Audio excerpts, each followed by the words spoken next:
गर्दै चोकचोकमा आएको छु म्यादी पुलिस पनि आछु ए धेरै ल्याङ ल्याङ नगर भाइ सरकारी भात खाछु 40 दिने म्यादीमा भएको छु ड्युटी गर्दै चोकचोकमा आएको छु म्यादी पुलिस पनि आछु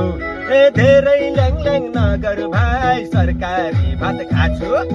धेरै ल्याङ ल्याङ नगर भाइ सरकारी भात खाछु शाबास ठोक्यो काट्टाले ठोक